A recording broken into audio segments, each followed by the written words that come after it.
The Nevada desert stretched endlessly under the brutal afternoon sun as Sophia Chen stepped off the military transport vehicle.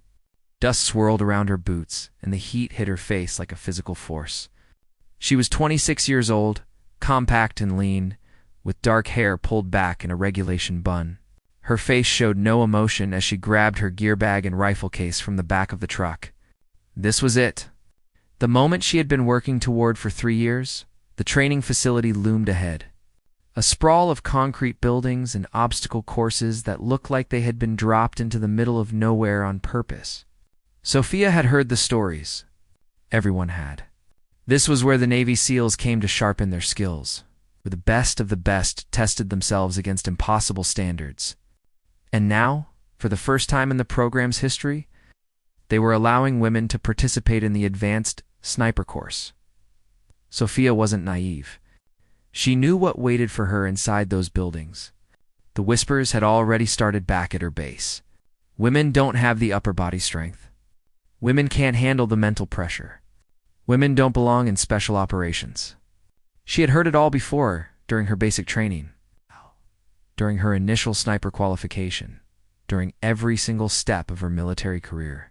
But she had also proven every single doubter wrong as she walked toward the main building. She noticed a group of men standing near the entrance. They wore the standard training fatigues, but there was something different about them. The way they carried themselves, the quiet confidence in their postures, the weathered look in their eyes. These were SEALs. Real operators who had seen actual combat, not just training instructors running drills. One of them, a tall man with a shaved head and a scar running down his left cheek, noticed her approach. He nudged the man next to him, a broader guy with arms like tree trunks. They both stared as Sophia got closer. Then the whispers started. She couldn't hear the exact words, but she caught the tone. Amusement, skepticism, dismissal. Sophia kept her eyes forward and her face neutral. She had learned early in her career that reacting only gave them ammunition. Let them whisper. Let them doubt. She would do her talking on the range. The administrative building was cooler inside, the air conditioning a welcome relief from the desert heat. A staff sergeant sat behind a desk, barely looking up as she approached. He was in his 40s. With gray streaking through his buzz cut and the tired eyes of someone who had processed thousands of soldiers through this facility. Name, said. Not as a question, but as a command. Specialist Sophia Chen, reporting for the advanced sniper course. Oh, he looked up. His eyes traveled from her face, down to her boots, and back up again. There was no hostility in his expression, just calculation. He was measuring her, trying to figure out if she would last or wash out like so many others. You know what you're signing up for? He asked. Yes, Sergeant. This isn't regular Army training. These guys don't care about feelings or fairness. They care about one thing. Can you do the job when bullets are flying and your spotter is bleeding out next to you? I understand, Sergeant. He held her gaze for a long moment, then slid a clipboard across the desk. Barracks or Building 7. You'll bunk separately from the main group. Course starts 0500 tomorrow. Don't be late. Sophia took the clipboard, signed the necessary forms, and headed back outside. The group of SEALs had grown larger.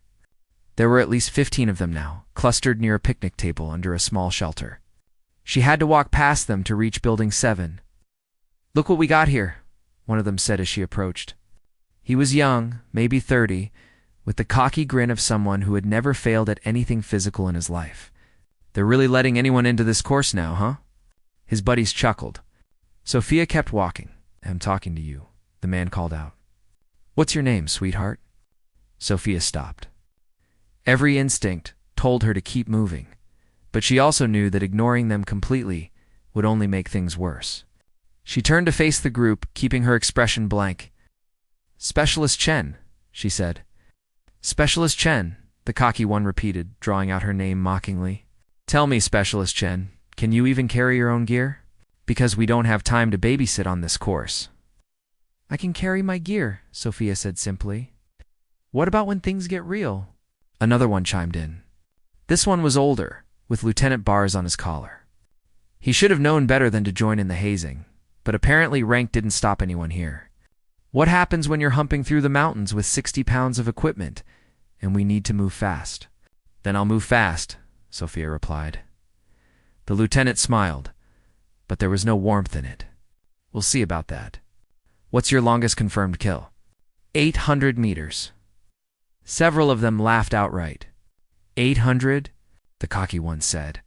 "Sweetheart, my grandmother could hit 800 meters. We're talking about serious distance shooting here. 1,200, 1,500, 2,000 meters? That's a different game." "I'm here to learn," Sophia said. "Yeah, well, maybe you should have learned somewhere else first. This course has a 70% washout rate, and that's for guys who have been shooting their whole lives. What makes you think you can hang?"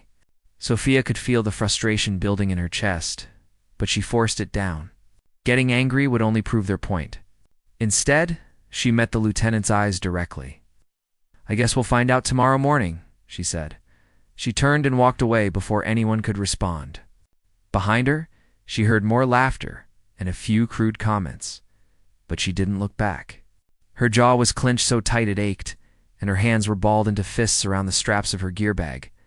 Building 7 was small. It's just a single room with 4 bunks, a bathroom, and a locker. It was clearly meant for visiting officers or VIPs, not regular students. They had separated her from the men, which Sophia understood from a practical standpoint, but also recognized as another way to mark her as different. As other, she dropped her gear on the nearest bunk and sat down heavily. The mattress was thin and hard, standard military issue. For a moment, just a brief moment, she let herself feel the weight of what she had taken on. 57 men would be in that course tomorrow morning. 57 SEALs and Special Operations soldiers who already thought she didn't belong. And she would have to prove herself not just once, but every single day.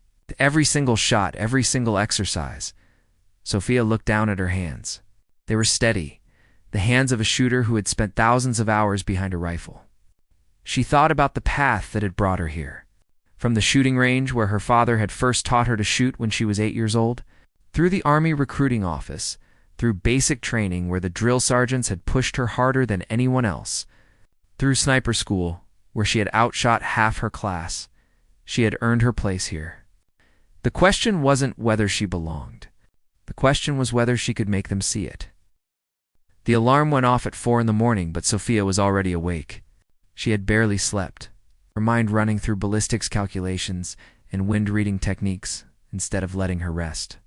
She dressed quickly in the dark, pulling on her fatigues and lacing her boots with practiced efficiency. By 4:30, she was standing outside the barracks with her gear, waiting. The desert before dawn was cold, the temperature having dropped 40 degrees from the afternoon high.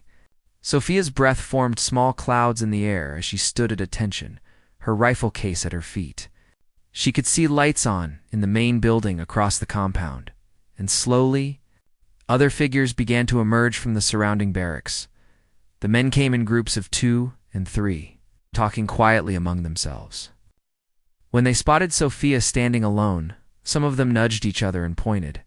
She ignored them, keeping her eyes fixed on the main building. A few minutes before 5, an instructor emerged and began walking toward the assembly area. He was in his late 40s, with the weathered face of someone who had spent decades in the sun and wind. His name tape read Decker. "Form up." Decker's voice cut through the morning air like a blade. The men quickly organized themselves into rough lines. Sophia joined the back row, aware of the space that seemed to open around her as the men unconsciously moved away. Chief Decker walked slowly in front of the formation, his eyes scanning each face. When he reached Sophia, he paused for just a moment, his expression unreadable, then continued on. "Welcome to the Advanced Sniper course," he began. His voice was rough, like gravel being crushed. "For the next 6 weeks, you will be pushed beyond anything you've experienced before. We don't care about your previous qualifications. We don't care about your kill counts. We don't care about your reputations. The only thing that matters here is performance. Let that word hang in the air. Half of you will not finish this course. Some will quit. Some will fail. Some will get injured. That's not a threat. That's a statistical fact based on 15 years of running this program. If you're here for glory or bragging rights, save us all some time and walk away now." Nobody moved. Good. Now, let me be clear about something else. This course just became coeducational for the first time. Some of you have opinions about that. I don't care about your opinions. You will treat every student in this course with professional respect. Any harassment, any discrimination, any behavior that undermines unit cohesion will result in immediate dismissal. And that dismissal will follow you for the rest of your career. Am I understood? A chorus of yes, Chief, echoed across the formation, standing. Now, before we get started with the actual curriculum, we're going to establish a baseline. I want to see what you can do right now, today, before we teach you anything. This will help us identify your strengths and weaknesses. He gestured toward a range that stretched out into the desert. We've set up targets at various distances from 200 meters to 1,000 meters. You'll each take 5 shots at 5 different distances.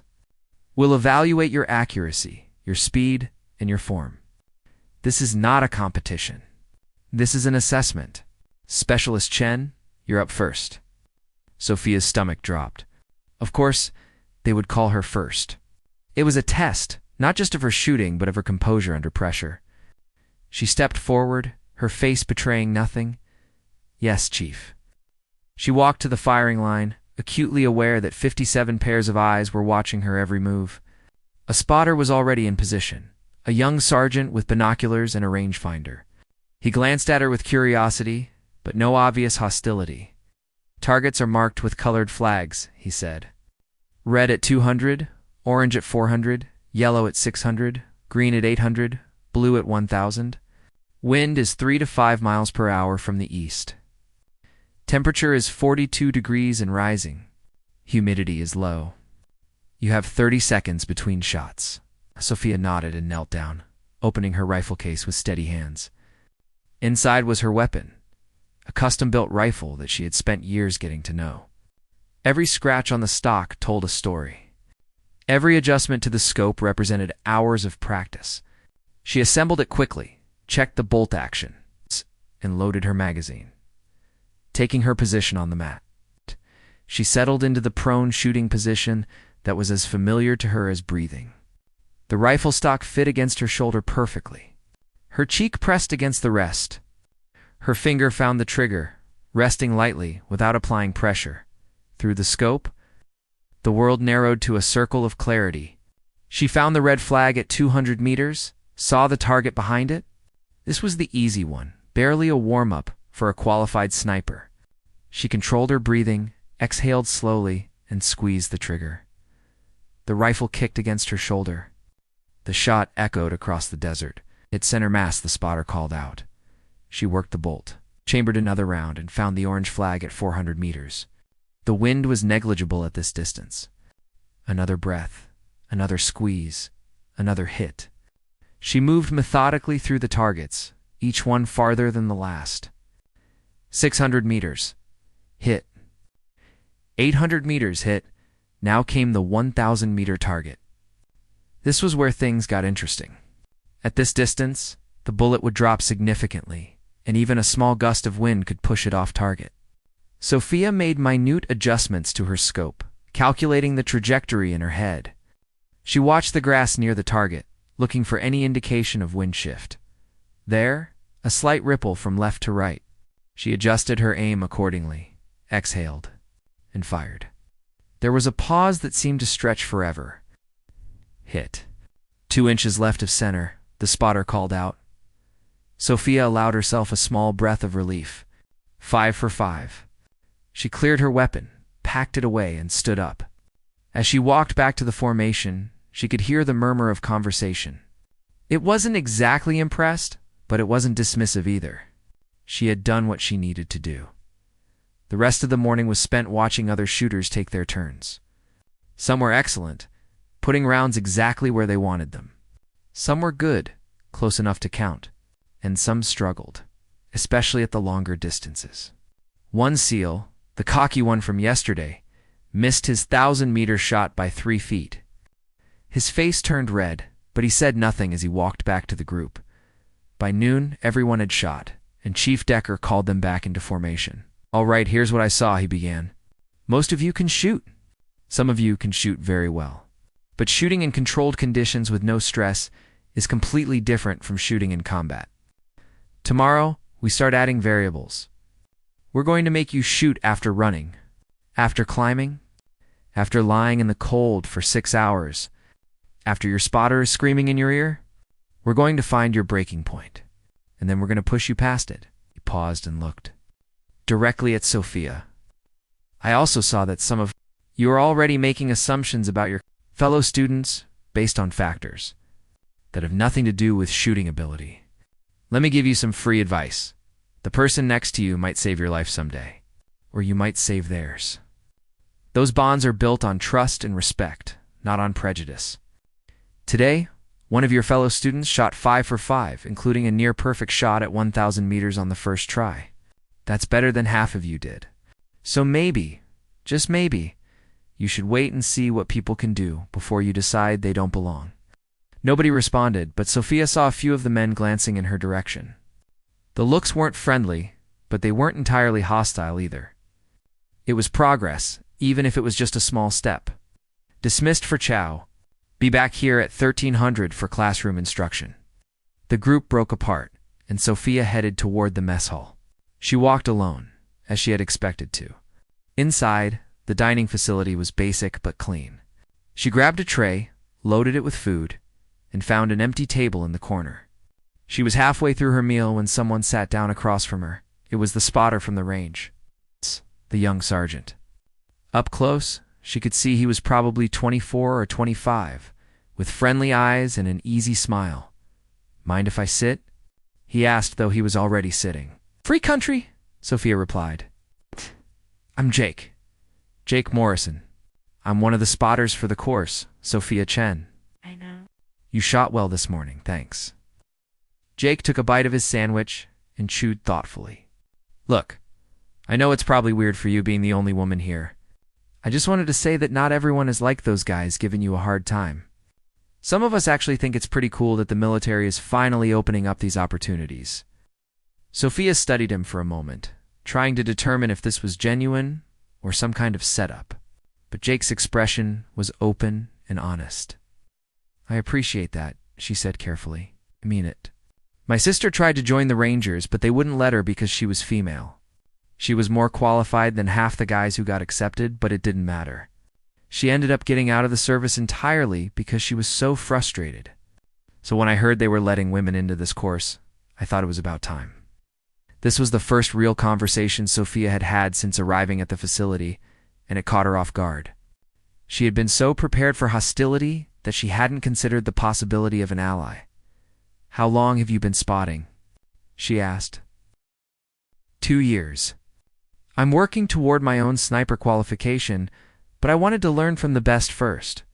These instructors know things that aren't in any manual." They talked for another 10 minutes, discussing different rifle systems and ammunition types.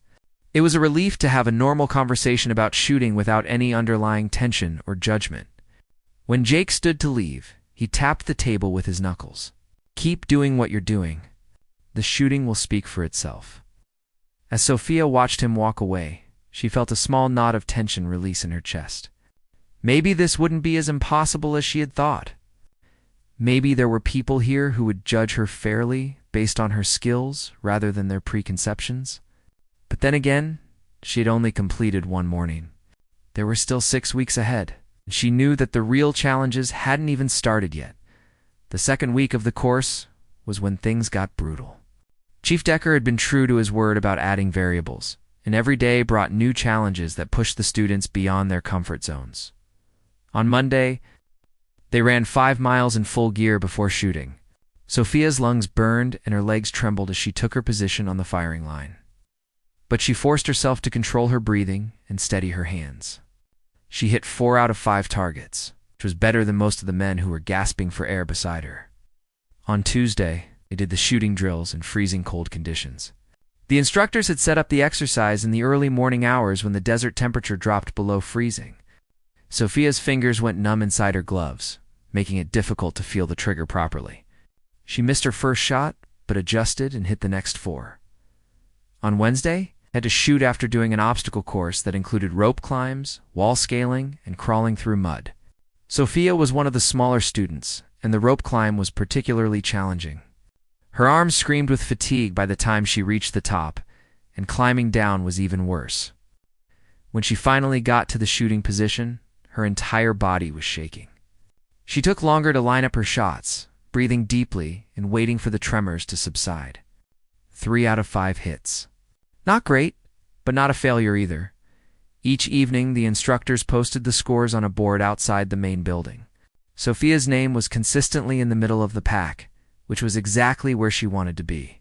Not at the bottom, where she could be dismissed as incompetent, but not at the top, where she would draw even more attention and resentment.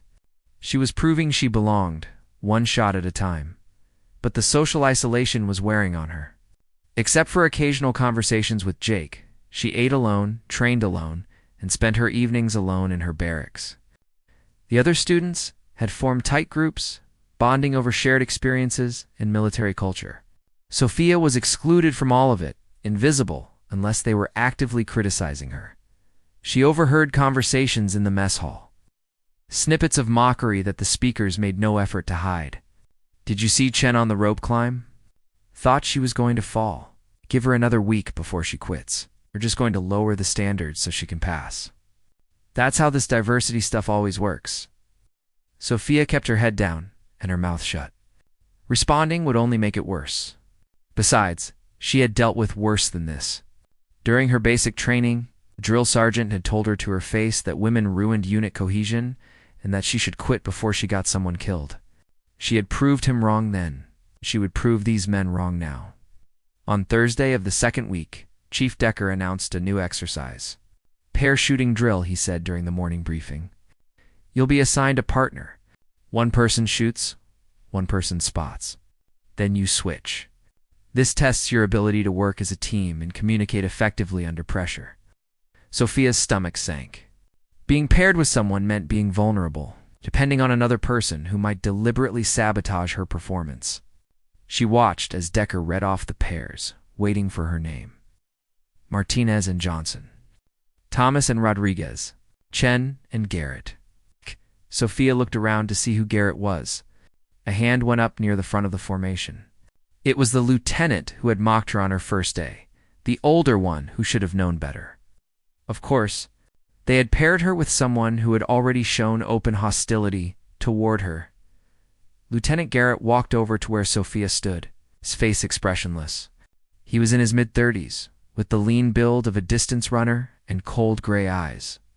Let's get this over with, he said flatly. They walked to the assigned range in silence. The targets were set at various distances, and the wind had picked up, making conditions more challenging than usual. Jake was there as one of the official spotters, and he gave Sophia an encouraging nod.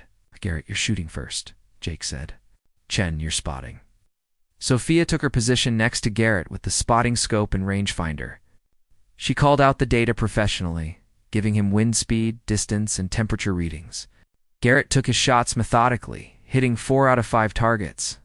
His only miss was at 900 meters when a sudden gust pushed his bullet wide. Switch, Jake commanded. Now it was Sophia's turn to shoot, and Garrett's turn to spot. She took her position and waited for his call. There was a long pause. Finally, Garrett spoke, his voice barely audible. Wind 3 miles per hour east. Range to target 400 meters. Sophia looked through her scope and immediately knew something was wrong. The wind was stronger than 3 miles per hour, probably closer to 8 or 9. She could see it in the way the grass was moving near the target. Garrett had given her bad information, either through incompetence or malice. For a split second, she considered calling him out on it. But that would create a confrontation, and she needed to prove she could handle the shot regardless of the circumstances. Real combat didn't come with accurate data and helpful spotters. Sometimes you had to trust your own eyes and instincts. She made her own wind calculation, adjusted her scope accordingly, and took the shot. The bullet struck the target just left of center, Jake called out, watching through his binoculars. He looked at Garrett with a frown. Lieutenant, your wind call was off by at least 5 miles per hour. In a real situation, that kind of error could get someone killed. Garrett's jaw tightened, but he said nothing. For the remaining shots, he gave accurate data, though his tone remained cold and clipped. Sophia hit 4 out of 5. missing only when she second-guessed her own calculation on a difficult 800-meter shot. When the drill was over, Sophia was packing up her rifle when Jake approached. "He gave you bad information on purpose," Jake said quietly. "I saw him checking the wind before your turn. He knew exactly how strong it was." "I know," Sophia replied. "You should report it and say what? That I think the lieutenant doesn't like me? That won't change anything. It'll just make me look weak, like I can't handle the pressure." Jake looked frustrated but nodded. "You're probably right. Still doesn't make it okay." "It's nothing about this is okay," Sophia said, "but it's what I signed up for. I knew it wouldn't be easy." That evening, Sophia was studying ballistics charts in her barracks when someone knocked on the door. She opened it to find 3 men standing outside. She recognized them from the course, all SEALs, but they hadn't been among her most vocal critics. "Can I help you?" she asked warily. The one in front, a broad-shouldered man with a thick beard, shifted his weight awkwardly. "We heard what Garrett did today." That was out of line. Sophia waited, unsure where this was going. "Look, not all of us are like that," the man continued. "Some of us are just here to learn and get better at our jobs. We don't care who's in the class, as long as everyone pulls their weight." "And I haven't been pulling my weight?" Sophia asked, unable to keep the edge out of her voice. "That's not what I'm saying. Actually, the opposite. You've been keeping up with all the drills. Your scores are solid. And you haven't complained once, even though we all know you're getting a harder time than anyone else here. That takes guts." The man extended his hand. "I'm Briggs. This is Santos and Liu. We just wanted to say that you're doing all right. Don't let the assholes get to you." Sophia shook his hand, surprised by the gesture. "Thanks, I appreciate that. We also wanted to give you a heads up," Santos added. He was shorter than the others, but had the coiled energy of a fighter. "There's been talk. Some of the guys are planning something. We don't know what exactly, but they've been having private conversations and your name keeps coming up." Chill ran down Sophia's spine. "What kind of something?"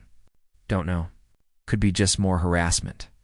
Could be something designed to make you fail a critical test. We're not part of that group, so they don't include us in the planning. But we wanted you to know to watch your back." Liu, who had been silent until now, spoke up.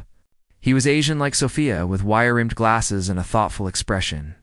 "They're feeling threatened. You're proving that women can do this job, and that challenges their entire worldview. Threaten people, do stupid things." After they left, Sophia sat on her bunk and thought about what they had said. She had expected prejudice and discrimination. She had expected to be excluded and mocked. But active sabotage? That was a different level entirely. It meant that no matter how well she performed, some of these men would never accept her presence. The question was, how far would they go? She thought about quitting. It would be easier to just walk away, to return to a regular unit where she had already proven herself and where people respected her abilities. Nobody would blame her for leaving this toxic environment. But then she thought about all the women who would come after her. If she quit now, it would be used as evidence that women couldn't handle the pressure. It would make it harder for the next woman who tried. She had a responsibility that went beyond her own career or comfort. Sophia opened her footlocker and pulled out a small photograph. It showed her father dressed in army fatigues from his own service 30 years ago. He had taught her to shoot, taught her to be tough, taught her to never give up when things got hard. He had died 5 years ago, but she still felt his presence sometimes, especially in moments like this. "I'm not quitting, Dad," she whispered to the photograph. "I don't care what they do. I'm seeing this through." She put the photo away and pulled out her rifle cleaning kit. Even though she had already cleaned her weapon after the day's exercises, she cleaned it again, finding comfort in the familiar ritual. The smell of gun oil, the methodical process of breaking down each component. The satisfaction of seeing the metal shine clean and perfect. Tomorrow would bring new challenges. There would be more drills, more tests, more opportunities for her classmates to undermine her. But she would face them the same way she had faced everything else, with skill, determination, and an absolute refusal to let them see her break. Outside her window, the desert night was cold and clear. Stars filled the sky in brilliant abundance, so many that they seemed to blur together. Somewhere out there in that darkness, targets waited. Distances that seemed impossible. Shots that would test the limits of human ability and equipment. Sophia looked forward to taking those shots. Because when she was behind her rifle, with her eye pressed to the scope and her finger on the trigger, nothing else mattered. Not the prejudice, not the harassment, not the fear. Just her, the weapon, the target, and the mathematics of making a bullet fly true across impossible distances. That was where she belonged. And no one, no matter how much they wanted her to fail, could take that away from her. Week 3 arrived with an announcement that made everyone in the course tense up. Chief Decker stood before the assembled students with his arms crossed in that unreadable expression that had become familiar to all of them. Today marks the midpoint of your training, he began. Half of you have already washed out. For those who remain, congratulations on making it this far. But don't get comfortable. The second half of this course is where we separate the competent from the truly exceptional. He gestured to a map behind him showing rugged terrain with elevation markers. Tomorrow, we're moving to the mountain range 50 miles north of here. You'll spend the next 2 weeks in field conditions. No hot meals, no comfortable bunks, no daily showers. You'll live like you would on an actual deployment. And you'll be conducting shooting exercises in conditions that simulate real combat scenarios. The students shifted uncomfortably. Mountain training meant cold nights, difficult terrain, and exhausting physical demands on top of the mental pressure of precision shooting. But first, Decker continued, we have one final exercise here at the facility, a long-range competition. We've set up targets at 1,200, 1,500, and 1,800 meters. Each of you will attempt one shot at each distance. The top 5 scorers will receive a weekend pass before we head to the mountains. Everyone else continues with standard training. A murmur went through the group. A weekend pass meant a break from the intensity, a chance to reset mentally before the hardest part of the course. It was a powerful motivator. The wind conditions are challenging today, Decker said. Gusting between 8 and 15 miles per hour, variable direction. Temperature is dropping, which will affect your ballistics. These are not easy shots. Most of you will miss. That's okay. This is about seeing who can adapt and perform under difficult conditions. Chen, you're shooting first again? Sophia had expected this. She had become the unofficial benchmark, always going first so the others could see what the baseline performance was. She grabbed her rifle and walked to the range, trying to ignore the whispers behind her. The shooting position was on an elevated platform that gave a clear view of the distant targets. Through her scope, the 1,200-meter target looked impossibly small. Beyond it, the 1,500-meter target was barely visible. The 1,800-meter target was just a tiny speck in the distance. Jake was her spotter for this exercise. He gave her the data in his usual professional manner. 1,200 meters. Wind gusting 8 to 15 miles per hour, primarily from the west, but shifting. Temperature 48 degrees. Barometric pressure dropping. Sophia did the calculations in her head. At this distance, she needed to account for bullet drop, wind drift, the Coriolis effect from the Earth's rotation, and even the slight change in air density from the temperature drop. One mistake in any of those calculations could send the bullet several feet off target. She watched the flags near the target, waiting for a lull in the wind. Shooting during a gust would be gambling, but waiting too long would make her look indecisive. There. The flags dropped slightly, indicating a brief moment of calmer conditions. Sophia exhaled slowly and squeezed the trigger. The rifle kicked. The bullet flew. For what seemed like an eternity, nothing happened. Then Jake's voice came through. Hit. 4 inches high, 2 inches right. It's not perfect, but a solid hit at 1,200 meters. She heard surprised mutters from the watching students. The 1,500-meter target was worse. The wind had picked up even more, and the flags were whipping violently. Sophia made her adjustments, compensating for what she thought the wind would do. This time, she waited longer, watching the pattern of the gusts. Finally, she saw her window and took the shot. Another long pause. Hit. 6 inches low, 3 inches left. 2 for 2. Sophia could feel the pressure mounting. The 1800-meter shot was in a completely different category. At that distance, she was pushing the absolute limits of her rifle's effective range. The bullet would be in the air for several seconds, giving the wind plenty of time to push it off course. Even the best snipers in the world missed shots at this distance regularly. She took her time, studying the conditions through her scope. The wind had shifted again now, coming more from the northwest. That would push the bullet down and to the right. She made the corrections, adding extra elevation and adjusting her windage. Her finger rested on the trigger.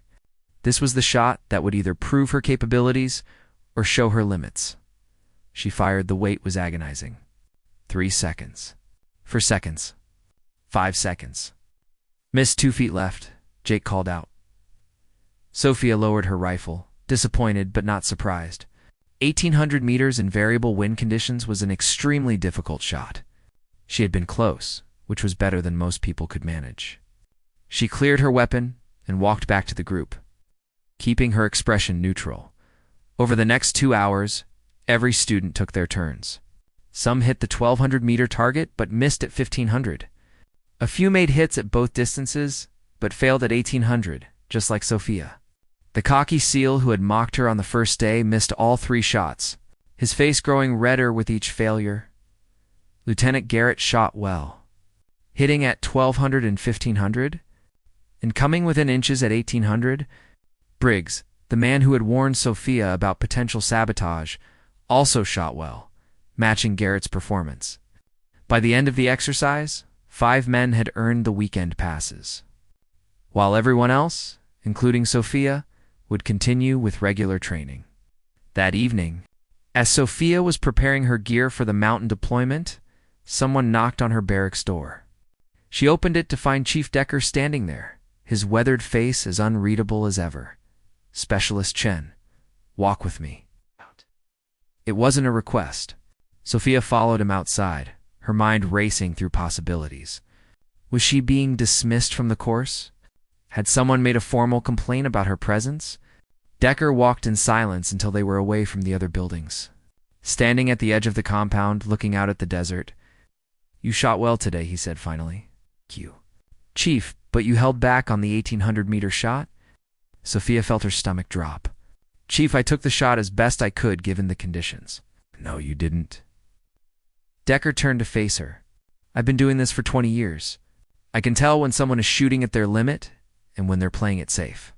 You were afraid to miss badly, so you didn't trust your instincts. You second-guessed yourself." He was right, and Sophia knew it. On that final shot, she had hesitated, questioning her wind calculation at the last second and making a minor adjustment that had thrown everything off.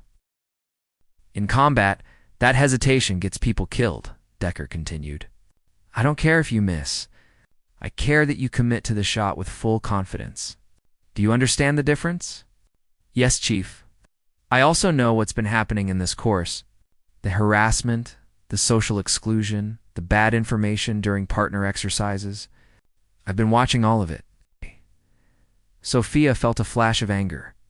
"If you've been watching it, why haven't you stopped it?" Decker's expression didn't change. "Because you're going to face worse than this in the real world. If you can't handle some hostile classmates in a training environment, you'll never survive in an actual unit. The men you'll work with in combat need to know you can handle pressure from all directions, not just from the enemy." "Ah!" "So this is a test," Sophia said bitterly.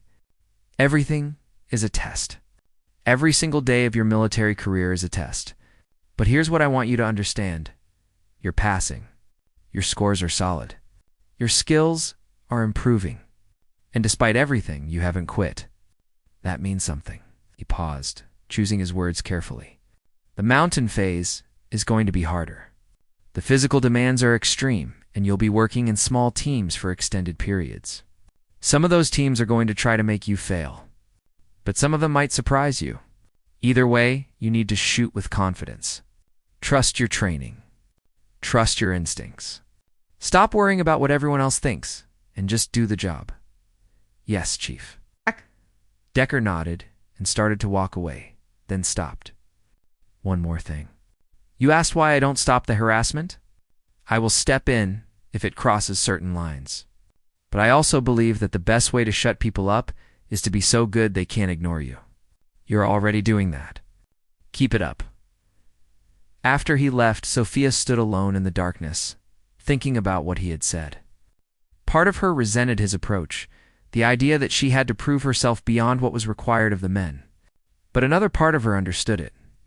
The military was changing, slowly, and someone had to be first.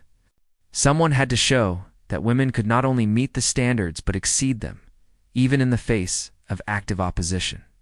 The next morning, trucks arrived to transport the students to the mountains. The 2-hour drive took them through increasingly rugged terrain, the desert giving way to rocky hills and then steep mountainsides covered in pine trees. The air grew colder and thinner. The base camp was primitive, just a collection of tents and basic facilities. The students would sleep in groups of 4, divided by lottery. Sophia ended up in a tent with 3 SEALs she didn't know well: Morrison, Chang, and Webster. They weren't among her most hostile critics, but they weren't friendly either. They acknowledged her presence with nods, and then largely ignored her as they set up their sleeping areas. The first mountain exercise came that afternoon. Chief Decker explained that they would be hiking to an elevation of 8,000 feet, where shooting positions had been established. The thin air at that altitude would affect both their breathing and their ballistics calculations. The targets would be at various distances, positioned on far mountainsides across a valley. The hike was brutal. Sophia's pack weighed 60 pounds, and the steep trail seemed to climb endlessly upward. Her legs burned, and her lungs ached from the thin air. Around her, the men were struggling too, but she knew they were watching to see if she would fall behind.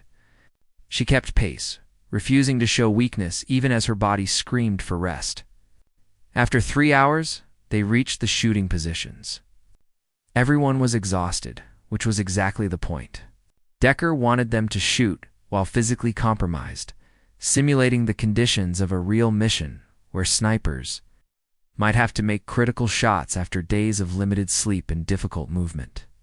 The targets were staggered across the facing mountainside, ranging from 800 to 1,600 meters away. The wind was unpredictable in the mountains, swirling in different directions at different elevations.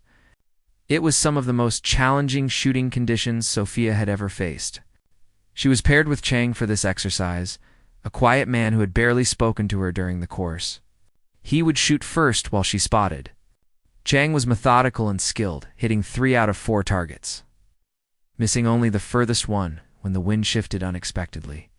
Then it was Sophia's turn. She settled into position, her body still trembling with fatigue from the hike. Through her scope, she could see the heat waves rising from the sun-warmed rocks, distorting her view. The wind flags showed gusts coming from multiple directions. Chang gave her the data, his voice professional but not encouraging. She took her first shot at 800 meters, miss. The bullet struck low. Ow. Probably because she hadn't fully accounted for the thinner air at this elevation. She made the adjustment and hit the next 3 targets, including a difficult 1,400-meter shot that required her to aim several feet above the actual target to compensate for bullet drop. Over the next week, the exercises continued in varying conditions. They shot in rain, in fog, in the early morning cold when their fingers were numb. They shot after climbing, after running, after going 24 hours without sleep. The physical and mental exhaustion was cumulative, building day after day until everyone was operating on pure discipline and willpower.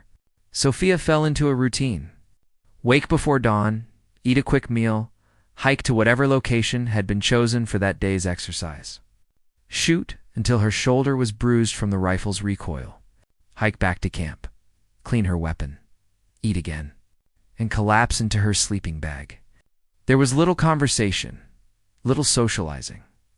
Everyone was too tired for anything beyond the basic necessities. But something was changing. Slowly, subtly, some of the hostility was fading. When Sophia made a particularly good shot, she noticed a few nods of acknowledgement. When she helped Morrison fix a problem with his scope, he actually thanked her. The tent mates still weren't friendly, but they had stopped treating her as invisible. On the 10th day in the mountains, Chief Decker gathered everyone for an announcement. "Tomorrow is your final test," he said. "We've set up an advanced scenario that will require everything you've learned. You'll be working in teams of 4. Each team will have to navigate to a specific location, set up a hide, and wait for a target to appear. The targets will be at extreme range, moving, and you'll only have one chance to make the shot. Your team's success depends on coordination, communication, and skill." He read off the team assignments. Sophia's name was called, along with Garrett, Briggs, and Santos. She looked at the 3 men. Briggs and Santos were the ones who had warned her about potential sabotage, but Garrett was the lieutenant who had given her false information during the partner exercise, who had made his disdain for her presence clear from the beginning. This was going to be interesting. The team met at dawn to receive their mission briefing. Chief Decker handed Garrett a sealed envelope and a topographic map. "Your target area is marked on the map. You have 8 hours to get into position. The target will appear sometime between 1400 and 1600 hours. You'll know it when you see it. Estimated range is between 1800 and 2200 meters. Questions?" Nobody spoke. Decker nodded and dismissed them.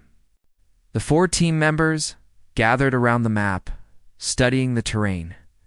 The target area was a valley floor 5 miles away, which meant they would need to find an elevated position with a clear line of sight across a considerable distance.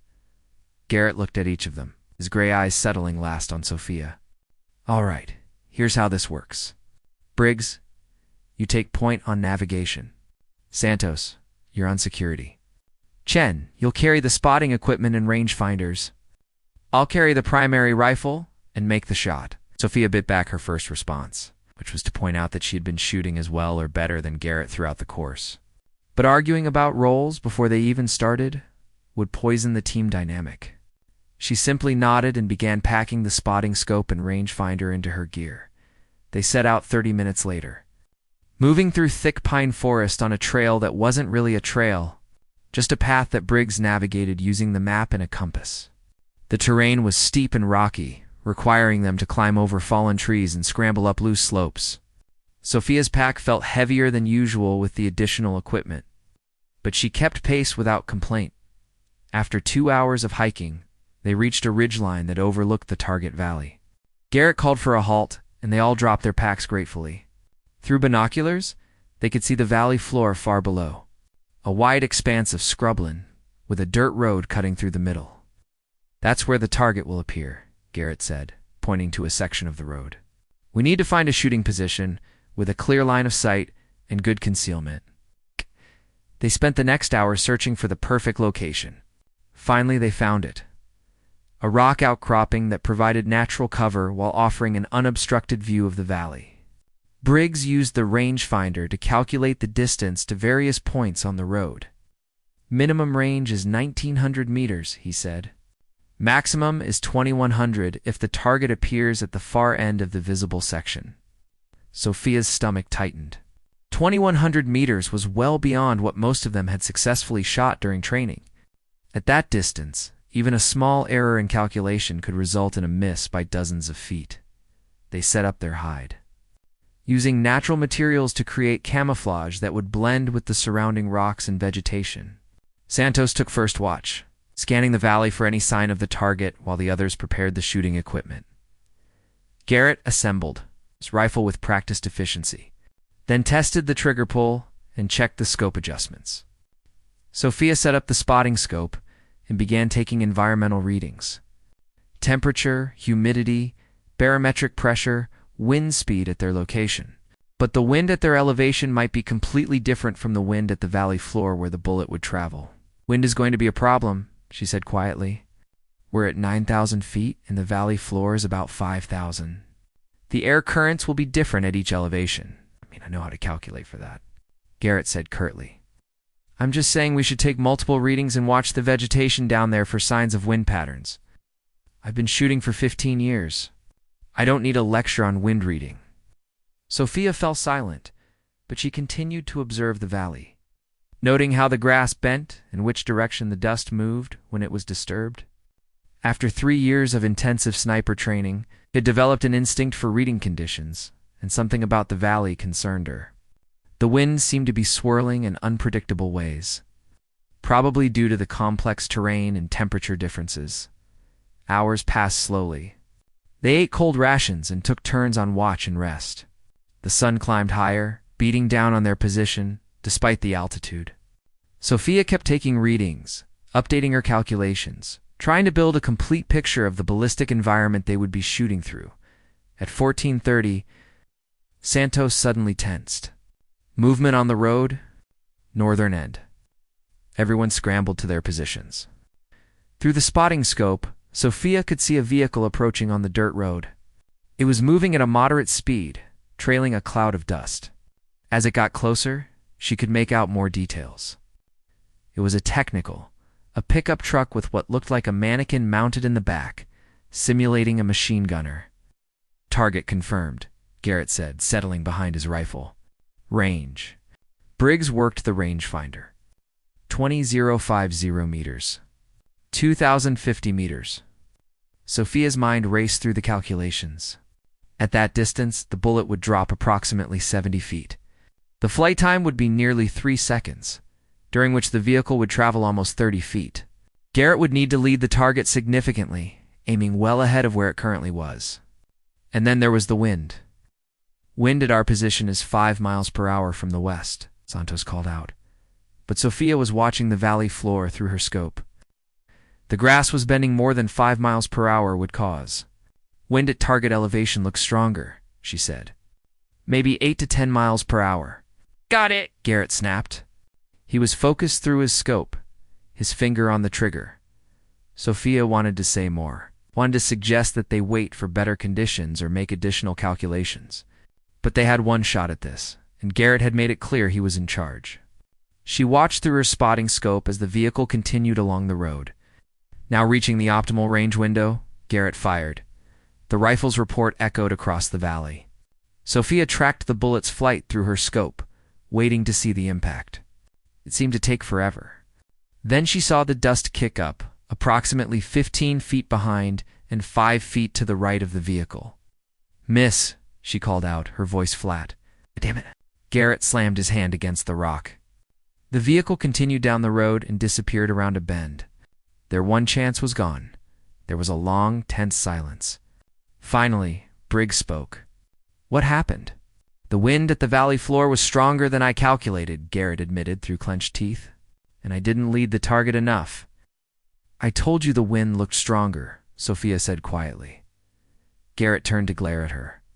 If you're so smart, maybe you should have been shooting. Maybe I should have been. The words came out before she could stop them. The tension in the hide became electric. Santos and Briggs exchanged uncomfortable glances. Think you could have made that shot? Garrett asked, his voice dangerous. I think I would have listened to my spotter's wind call. That's what spotters are for. Garrett stood up abruptly, his face flushed with anger. You know what your problem is, Chen? You think you're better than everyone else? You think just because they let you into this course, that means you deserve to be here. But you don't. You're a diversity quota, and everyone knows it. Sophia rose to face him, her own anger finally breaking through the control she had maintained for weeks. My problem? My problem is that I've been shooting better than you for most of this course, and you can't handle it. You gave me bad wind calls during partner exercises. You've been trying to sabotage me from day one because you're threatened by the idea that a woman might actually be better at this than you are. That's ridiculous, is it? Why don't we ask Briggs and Santos? They've been watching the scores just like everyone else. Tell him, Briggs. Tell him where I rank compared to him. Briggs looked extremely uncomfortable but answered honestly. Chen's overall accuracy is about 3% better, and her wind reading has been consistently more accurate than most of the class. Garrett's face went from red to purple. This is exactly what I'm talking about. You're turning the team against each other, causing division, just like what? Sophia interrupted. Just like women always do? Is that what you were going to say? Because I've heard that one before. I've heard them all. Women are too emotional. Women can't handle stress. Women ruin unit cohesion. But you know what actually ruins unit cohesion? Assholes who let their egos get in the way of the mission. Santos stood up, positioning himself between them. All right, enough. Both of you. We failed the exercise. We need to hike back to base camp and report. Fighting about it isn't going to change anything. He's right, Briggs added. Let's pack up and get moving. They gathered their equipment in hostile silence and began the long hike back. Nobody spoke. The tension was so thick it was almost physical. Sophia's mind was churning. She had finally lost her temper, finally said what she had been thinking for weeks. But she knew it was a mistake. Confronting Garrett publicly would have consequences, not just for this exercise. When they reached base camp 3 hours later, Chief Decker was waiting. He took one look at the team's body language and gestured for Garrett to approach. They spoke in low tones for several minutes while Sophia and the others waited. Finally, Decker called the whole team over. I've heard Lieutenant Garrett's report on the exercise, he said. You missed the shot. That's unfortunate, but not uncommon at that range.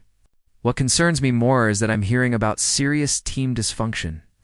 Want to tell me what happened? Nobody spoke for a moment. Then Sophia stepped forward. The lieutenant and I had a disagreement about the wind conditions. Chief, I gave him a wind call that differed from his own calculation. He chose to use his own judgment, and the shot missed. After the miss, we had a heated discussion about roles and decision-making. It was a sanitized version of events, leaving out the personal attacks and accusations. But Decker wasn't fooled.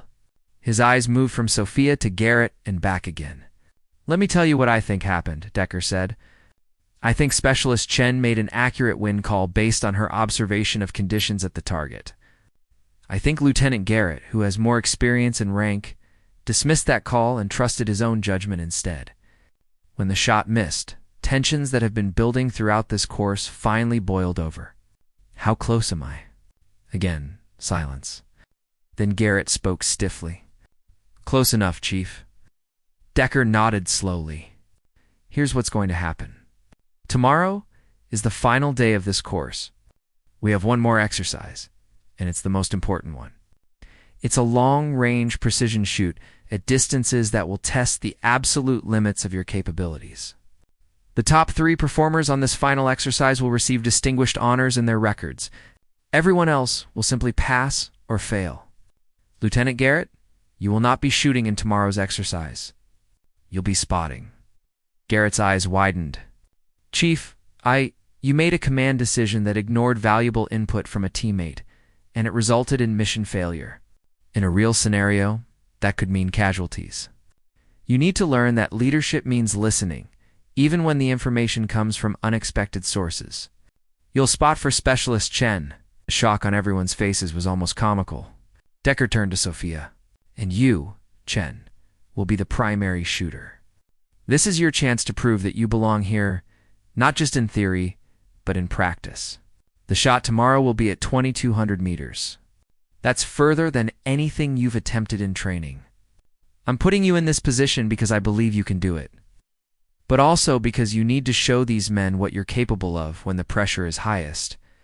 He looked at all 4 of them. Get some rest. Tomorrow is going to be a very long day. Sophia barely slept that night. She lay in her sleeping bag, staring up at the canvas roof of the tent, her mind running through ballistics calculations over and over. 2,200 meters. That was almost 1.5 miles. At that distance, she would be pushing her rifle beyond its designed effective range. The bullet would be in the air for more than 3 seconds, dropping more than 80 feet. The slightest error in calculation would send it wildly off target. She thought about everything that could go wrong. The wind could shift at any moment. The temperature could change. Her scope could be slightly misaligned. Her breathing could be off. Her trigger pull could be inconsistent. There were 1,000 variables. Any one of them could turn a perfect shot into a complete miss. But there was also something else stirring inside her. This was her moment. After weeks of harassment, exclusion, and doubt, she would finally have a chance to prove beyond any question that she belonged here. Not just that she was adequate, not just that she met the minimum standards, but that she was genuinely excellent at what she did.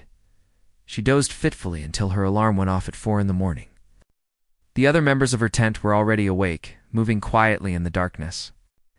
They had all heard about what happened yesterday, and word had spread through the camp like wildfire. The woman was going to shoot the final exercise. The woman who had been the target of so much skepticism and mockery would be the one taking the most important shot of the entire course. Sophia dressed and gathered her equipment, then headed to the mess tent for a quick breakfast. The room fell quiet when she entered. Dozens of eyes tracked her movement as she got her food and found a seat. She ate mechanically, not tasting anything. Her mind already on the mountain where the shooting position had been established. Jake found her as she was leaving the mess tent. "Hey," he said quietly. "I heard about today. How are you feeling?" "Terrified," Sophia admitted. "Good." Terror means you respect the difficulty of what you're about to do. Overconfidence is what gets people killed. He paused. "For what it's worth, I think you can make this shot. I've been watching you for 3 weeks, and you've got something special. You read conditions better than anyone else in this course, including the instructors." "Thanks, Jake. Just remember, trust your training, trust your instincts, and don't let anyone get in your head. You've earned this opportunity." The convoy of trucks arrived at 6, and all the students loaded up for the drive to the final exercise location. The shooting position was at the highest accessible point in the mountain range, at Rocky Plateau at 10,000 feet elevation. The thin air would make breathing difficult and would also affect the bullet's flight path. When they arrived, Chief Decker was already there with several other instructors. A shooting platform had been constructed on the plateau, with wind flags positioned at various distances leading toward the target. The target itself was so far away that it was barely visible, even through binoculars. A small structure on a distant ridgeline across a vast valley. Decker gathered all the students around him. "This is it. Your final test. Each of you will have the opportunity to attempt one shot at 2,200 meters. We've set up the target with sensors that will register hits. The conditions today are challenging. Variable wind, thin air at elevation, and a target distance that represents the extreme limit of what's possible with your equipment." He looked around at the assembled faces. "Some of you have been questioning whether the military made the right decision in opening this course to women. Today, you're going to get your answer. Specialist Chen will shoot first. Lieutenant Garrett will spot for her. Everyone else will observe. After Chen takes her shot, the rest of you will have your chances in alphabetical order." The announcement caused a ripple of whispered conversations. Making Sophia shoot first again with everyone watching was maximum pressure. If she failed, it would reinforce every stereotype and doubt.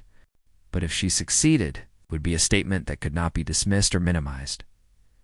Sophia approached the shooting platform, her legs feeling strangely detached from her body. Garrett was already there, looking uncomfortable. Their eyes met briefly, and she saw something in his expression that might have been respect, or might have been resentment, or might have been both. "Let's just get through this," he said quietly. Sophia nodded and began setting up her rifle. She went through every step of her pre-shot routine with meticulous care. Checking the scope mounting, verifying the zero, testing the trigger pull, loading the magazine. Each action was familiar, grounding her in the mechanical reality of what she was about to do. She took her position on the platform, settling into the prone shooting position. Through her scope, she could just barely make out the target. It looked impossibly small, impossibly far away. The human eye could barely see it. How was a bullet supposed to hit it? Garrett positioned himself next to her with the spotting scope and range-finding equipment. His voice was strictly professional as he began giving her the data. Range 2,200 meters. Temperature, 42 degrees. Wind at our position, 4 miles per hour from the southwest. Barometric pressure, 25.8 inches. Elevation angle, -3 degrees. Sophia processed the information, but she was also using her own eyes to read the conditions. She looked at the wind flags between her position and the target. The closest ones showed light wind from the southwest, but the flags at mid-distance were pointing a different direction. And she couldn't even see flags near the target itself. "I need more information on the wind at different ranges," she said. Garrett looked through his spotting scope, studying the terrain. Mid-range looks like 6 to 8 miles per hour from the west. "I can't get a good read on the far range." Sophia used her rifle scope to scan the area around the target. There were trees there, and she could see their branches moving.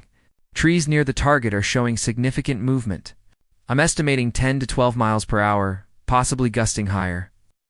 That's going to push your bullet significantly, Garrett said. At 2,200 meters, a 10-mile-per-hour crosswind could drift the bullet 4 to 6 feet. I know. She began making her calculations. First, the elevation adjustment for the distance and angle. Then the windage adjustment, accounting for the different wind speeds at different ranges. Then the adjustments for air density at altitude for the Coriolis effect, for the rifle's specific ballistics profile. It was like solving a complex equation with multiple variables, some of which were only estimates. She made her scope adjustments, moving the dials with precise clicks. Each click represented a small change in where the bullet would impact. And at this distance, being off by even one click could mean missing the target entirely. Behind her, she was aware of all the students watching. She could feel their skepticism, their hope that she would fail so they could dismiss her presence as a political experiment that didn't work. But she could also feel the few who were hoping she would succeed. People like Jake and Briggs who wanted to see the military change and evolve. She forced all of that out of her mind. Right now there was only her, the rifle, the target, and the physics that would guide the bullet through space. "Ready when you are," Garrett said. Sophia took a deep breath and began her shooting sequence. She focused on her breathing, slowing it down, making it regular and controlled. 4 seconds in, hold for 2, 6 seconds out. She did this several times, feeling her heart rate slow, feeling her body settle into the platform. Through the scope, she watched the target. She watched the trees. She waited for the wind to give her a window, a brief moment when conditions aligned in her favor. Minutes passed. Garrett said nothing, respecting her process. The watching students began to shift restlessly, wondering why she wasn't shooting. Then, Sophia saw it. The wind flags at mid-range dropped slightly, indicating a lull. A moment later, the trees near the target slowed their movement. The wind was diminishing across the entire path the bullet would travel. It might only last a few seconds. She exhaled slowly, her finger applying steady pressure to the trigger. At the bottom of her exhale, when her body was most still, the rifle fired. The recoil pushed against her shoulder. The sound echoed off the surrounding mountains. The bullet left the barrel at nearly 3,000 feet per second, spinning from the rifle grooves, beginning its long arc through the sky. Sophia kept her eye to the scope, trying to see the bullet's trace, but at this distance, it was invisible. All she could do was wait. 1 second, 2 seconds, 3 seconds. Through the scope, she saw a puff of dust kick up. It was near the target, but she couldn't tell if it was a hit or a near miss. She looked at Garrett, who was peering through the spotting scope with intense concentration. "I see impact," he said slowly, "but I can't tell if it's a hit. Target is too far away." They waited. One of the instructors had a radio and was in communication with observers near the target who could confirm hits. The radio crackled. The instructor listened, then looked up with an expression of surprise. "Hit," he called out. "Center mass." For a moment, there was absolute silence. Then one person started clapping, then another. Then suddenly, everyone was applauding, the sound building until it echoed across the mountains. Sophia lowered her rifle, not quite believing what had just happened. She had made a shot at 2,200 meters, 1.5 miles. With variable wind conditions and at extreme elevation, she had done what most of these experienced operators considered nearly impossible. Chief Decker walked over to the platform, his weathered face showing something that might have been pride. "Outstanding shot, specialist. That's one of the best I've seen in 15 years of running this program." Garrett extended his hand to Sophia. She looked at it for a moment, then shook it. "Good shooting," he said quietly. "And you were right.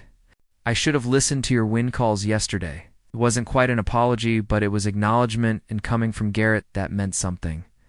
Over the next 2 hours, the rest of the students took their attempts. Some came close, hitting within a few feet of the target. Many missed entirely, their bullets disappearing into the vast landscape with no visible impact. Only 3 people hit the target: Sophia Briggs and a SEAL named Rodriguez, who made an incredible shot despite having injured his shoulder earlier in the course. When the exercise was complete, Decker gathered everyone together one final time. You've completed the advanced sniper course. Some of you exceeded expectations. Some of you met them. Some of you barely scraped by. But all of you made it through one of the most demanding training programs the military offers. He paused, looking directly at Sophia. This course will be remembered for several reasons. But mainly, it will be remembered as the moment when we prove that gender doesn't determine capability. Skill, dedication, and mental toughness determine capability. Specialist Chen demonstrated all three of those qualities today. And frankly, she demonstrated them every day of this course.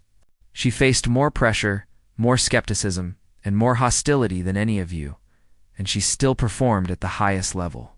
That's not just impressive. That's exceptional. The applause started again, but this time it felt different. It felt genuine. Men who had been openly hostile to Sophia just weeks ago were nodding with respect. The cocky SEAL who had mocked her on the first day came up to her after the formation dismissed. "Hey Chen," he said, "I owe you an apology. I was an ass when you first got here. I made assumptions based on nothing but prejudice. That shot today, that was world class. You earned your place here 10 times over?" "Thanks," Sophia said simply. More people came up to congratulate her, to shake her hand, to tell her they had been wrong to doubt her. Not everyone did it. There were still some who couldn't let go of their biases. But enough did it to matter. Enough to show that minds could be changed when performance spoke louder than prejudice. That evening, there was a small celebration at base camp. Someone had brought beer, which was technically against regulations, but which the instructors overlooked for one night. Sophia found herself surrounded by classmates who actually wanted to talk to her, to hear her thoughts on different shooting techniques, to share their own experiences. Jake found her sitting on a rock, looking out at the mountain range they had spent weeks training in. "How does it feel?" he asked. "Surreal," Sophia admitted. "A month ago, most of these guys wanted me to fail. Now they're treating me like I'm one of them." "You are one of them," Jake said. "You always were. They just needed to see it for themselves." That shot today wasn't just about hitting a target. It was about shattering the ceiling that's been keeping women out of these roles. One shot doesn't change everything. No, but it starts the conversation. And the next woman who comes through this course won't face as much resistance because you showed it's possible. That matters. Sophia thought about that. She had spent so much energy just trying to survive the course that she hadn't really considered the larger implications. But Jake was right. She wasn't just doing this for herself. She was doing it for every woman who would come after her, okay? Every female soldier who wanted to push beyond the traditional limits. Briggs approached them, carrying 2 bottles of beer. He handed one to Sophia. "I don't usually drink to individual performances," he said, "but that shot deserves recognition. 2,200 meters in variable wind? That's legitimately world-class. Thanks, Briggs. And thanks for the warning about the sabotage. I never got a chance to say that properly." He shrugged. "We're all supposed to be on the same team. When people forget that, others need to speak up." He raised his bottle, 2 breaking barriers. They clinked bottles and drank. The beer tasted terrible, warm and cheap, but Sophia didn't care. For the first time since arriving at the facility, she felt like she could breathe. The constant tension, the hypervigilance, the need to prove herself every single moment had finally eased. She wasn't naive enough to think everything would be perfect from now on. There would still be people who doubted women in combat roles, who saw her success as an anomaly rather than evidence of capability. The military was a massive institution, and institutions change slowly. But today had been a step forward, and that was something. As the evening wore on and people started heading to their bunks, Sophia found herself walking back with Santos and a few others. They were talking about where they would be assigned next, speculating about future deployments. For the first time, they included Sophia in the conversation, asking her opinions, treating her like any other graduate of the course. "Where are you hoping to get stationed?" Santos asked her. "Wherever they need snipers," Sophia replied. "I didn't go through all this just to sit behind a desk." "Fair enough. Just do me a favor and don't make us all look bad when you get there." She smiled. I'll try my best. That night, alone in her barracks for the last time, Sophia pulled out the photograph of her father again. She looked at his face, at the pride in his eyes from some long-ago moment. I did it, Dad, she whispered. I made the shot. I proved I belonged. And maybe, just maybe, I made things a little easier for the women who come after me. She placed the photo carefully back in her footlocker. Tomorrow they would return to the main facility for the graduation ceremony. Then she would receive her orders and move on to whatever came next in her career. But tonight, she allowed herself to feel proud. Not just of the shot, though that had been incredible, but of surviving the pressure, the hostility, the constant scrutiny without breaking, without quitting, without giving them any reason to say she didn't belong. Outside, the desert night was clear and cold. Somewhere out there in the darkness, targets waited at impossible distances. Challenges that would test her skills and determination again and again throughout her career. But after today, after proving she could hit a target 1.5 miles away under the most difficult conditions imaginable, Sophia felt ready for whatever came next. She had earned her place among the best snipers in the military, not because someone had lowered the standards for her, not because of quotas or politics, but because she had the skill, the determination, and the mental toughness to succeed at the highest level. And that was something nobody could ever take away from her. The graduation ceremony took place 3 days later at the main facility. The students stood in formation wearing their dress uniforms, the desert sun beating down on them one final time. Family members and commanding officers had been invited to attend, filling the small bleacher section that had been set up for the occasion. Sophia's mother sat in the front row, her face beaming with pride. She had flown in from California the night before, and when she had first seen Sophia, she had hugged her so tightly that Sophia could barely breathe. Her mother had always supported her military career, even when others in the family questioned why she would choose such a difficult path. General Morrison, the commanding officer overseeing the sniper program, stood at the podium. He was in his 60s, with silver hair and the ramrod posture of someone who had spent 40 years in uniform. His chest was covered with ribbons from multiple deployments and commendations. Ladies and gentlemen, he began, his voice carrying across the assembly, we are here today to recognize the graduation of the Advanced Sniper Course, Class 15-25. 29 students began this program 6 weeks ago. 18 are graduating today. For those who made it through, you have earned the right to call yourselves among the elite marksmen of the United States military. He went on to talk about the history of the sniper program, the legendary shots made in various conflicts, the importance of precision fire support in modern warfare. Sophia listened, but her mind kept drifting back to that moment on the mountain when she had made the 2,200-meter shot. Everything had changed in that instant. This particular class will be remembered for several reasons, General Morrison continued.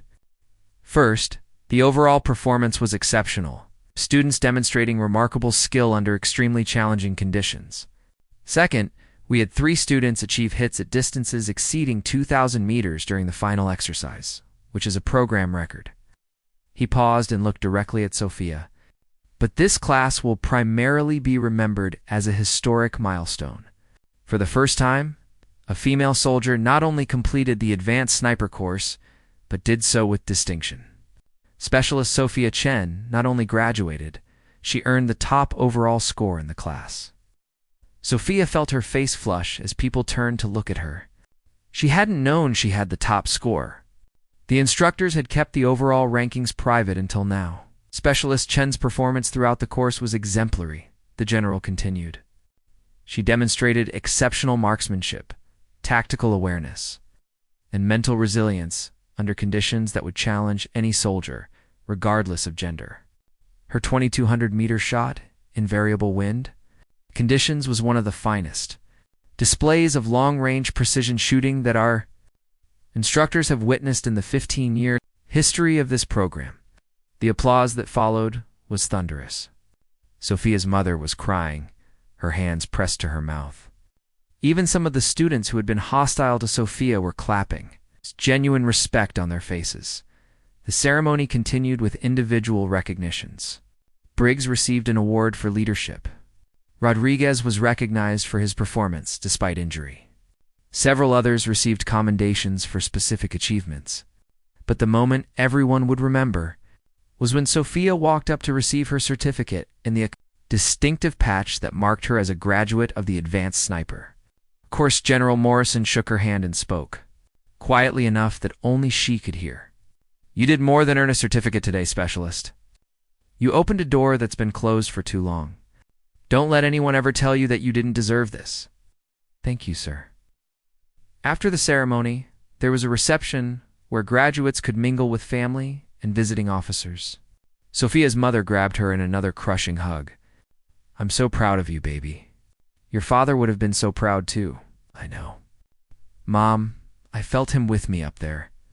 They talked for a few minutes about the course, about what came next, about whether Sophia would get any leave time before her next assignment. Then Chief Decker approached, and Sophia's mother excused herself to give them privacy. "Specialist Chen," Decker said formally. Then his weathered face cracked into something that might have been a smile. "That was some of the finest shooting I've ever had the privilege to witness. Not just the final shot, but your consistency throughout the entire course. You have a gift, and you've honed it with dedication and discipline." "Thank you, Chief.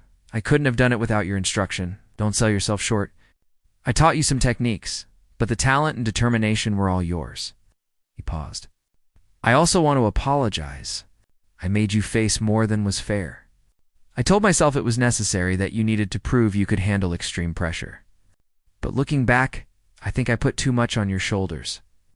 Sophia considered this. "I won't lie and say it wasn't hard. There were nights I wanted to quit. But you were right that I needed to prove I could handle anything they threw at me. If I had gotten special treatment, or had you protecting me from harassment, every success would have been questioned. This way nobody can say I didn't earn it." Decker nodded. "You're more gracious than I deserve. Just promise me something. When you're working with your unit, wherever you get assigned, don't let them make you feel like you have to be perfect every single day. You're allowed to be human. You're allowed to have off days. Don't carry the weight of representing all women on your shoulders forever." "I'll try to remember that, Chief." As Decker walked away, Lieutenant Garrett approached. He looked uncomfortable, shifting his weight from foot to foot. "Chen, can we talk for a minute?" They moved away from the crowd to a quieter area. Garrett seemed to be struggling to find words, which was unusual for someone who normally projected such confidence. "I've been thinking about what happened during the course," he finally said. "About how I treated you, the things I said, the way I undermined you during exercises. I want you to know that I'm ashamed of my behavior. I let my prejudices blind me to your capabilities, and that's inexcusable for an officer." Sophia waited, sensing there was more. "I've been in the SEALs for 12 years, Garrett continued. I've served with some of the finest warriors this country has produced. I always thought I judged people based on their performance, not on demographics. But when you showed up, I realized I had blind spots I didn't even know existed. I saw you as a threat to tradition, rather than as a fellow professional trying to do her job." "Why are you telling me this?" Sophia asked. "Because you deserve an apology. A real one, not just a handshake after a good shot. What I did was wrong, and it could have seriously damaged your career or your confidence. The fact that you succeeded despite my behavior doesn't excuse it." Sophia studied his face, looking for any sign of insincerity. But he seemed genuine, his discomfort stemming from real remorse rather than just embarrassment at being proven wrong. "I appreciate the apology," she said finally. "And for what it's worth, you're not the first person to doubt me, and you won't be the last. I've learned to use that doubt as motivation. So in a weird way, you made me sharper. That's generous of you to say, but it doesn't let me off the hook." He extended his hand again. "I hope we can work together professionally if our paths cross in the future. And I promise I'll be a better officer and teammate because of what you taught me." They shook hands, and Garrett walked away. Sophia felt a strange sense of closure. She hadn't needed his apology to feel validated, but receiving it still meant something. It meant he had genuinely learned something, that her presence in the course had made a real impact beyond just the shooting scores. Jake found her a few minutes later. "There you are. I've been looking everywhere." Some of us are heading into town for dinner. Want to come? Your mom is invited too. That sounds great. Let me ask her. The dinner that evening was at a small restaurant in the nearest town, about 30 miles from the facility. 12 graduates crowded around a long table, sharing stories from the course and laughing about the moments that had seemed awful at the time, but were funny in retrospect.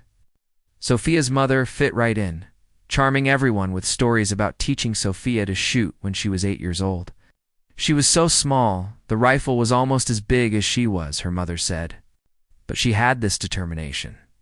She would stand there at the range for hours, taking shot after shot, refusing to quit until she got it right. That sounds familiar, Briggs said with a grin. She was the same way during the course. Never complained, never gave up, just kept pushing forward. As the evening wore on and people started to leave, Sophia found herself at the table with just Jake and Santos. They were talking about their next assignments and where they hoped their careers would take them. I got orders for overseas deployment, Santos said. Can't say where yet, but it's going to be an active zone. I'm nervous but excited. You'll do great, Jake assured him. The training we just went through is as good as it gets. You're as ready as anyone can be. What about you, Chen? Santos asked. Any idea where you're headed? Not yet. I should get my orders in the next few days. Honestly, I just want to go somewhere I can put these skills to use. All this training doesn't mean much if I end up in a support role somewhere. After what you did on that final exercise, I can't imagine them wasting your talents, Jake said. You're going to end up somewhere important, doing real work. Mark my words. They talked for another hour before finally calling it a night. Sophia drove her mother back to the hotel where she was staying, and they sat in the parking lot for a few minutes, not quite ready to say goodbye. This is what you always wanted, isn't it? Her mother asked.